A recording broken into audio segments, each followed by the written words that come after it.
Clinton campaign paid for the dossier. Think about those text messages from Lisa Page and Peter Strzok, where they talk about, remember the text message where they said, walking through Walmart, I can smell the Trump supporters, the derision they have for people who supported, the anti-Trump bias, the pro-Clinton bias, and then think about the text message that talks about an insurance policy to make sure Donald Trump is not elected by the American people. I hear you, people. but all of those all that things is context. are, you're allowed to not like the candidate.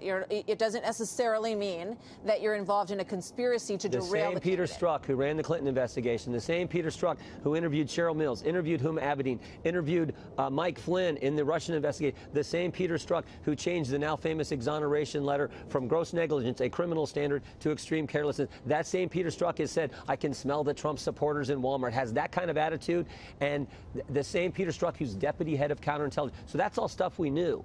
But we can't, again, we can't get into the specifics of this memo, but that's why we want a public. Alan Farkas, who was a member of the Obama administration, who went on MSNBC and basically said, let's play what she said. I was urging my former colleagues and frankly speaking, the people on the Hill, it was more actually aimed at telling the Hill people, get as much information as you can, get as much intelligence as you can before President Obama leaves the administration. So I became very worried because not enough was coming out into the open, and I knew that there was more.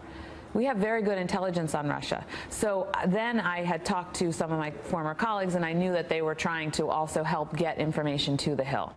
All right, so their argument was that they had uncovered this collusion that we've been talking about forever between the Trump campaign and Russia, and that they were so concerned with what they had found, and we know that they had lowered the bar for classified information so a lot more people could get their hands on it. They admitted as much in the New York Times article and in that interview. So they wanted to be sure that those tea leaves were still out there when they left so that it wouldn't get dropped. So they unmasked a bunch of names. Is that part of what we're talking about here? Again, I can't get into specifics, Martha, but they unmask a bunch of names. We do know that happened. We do know what Chuck Schumer said.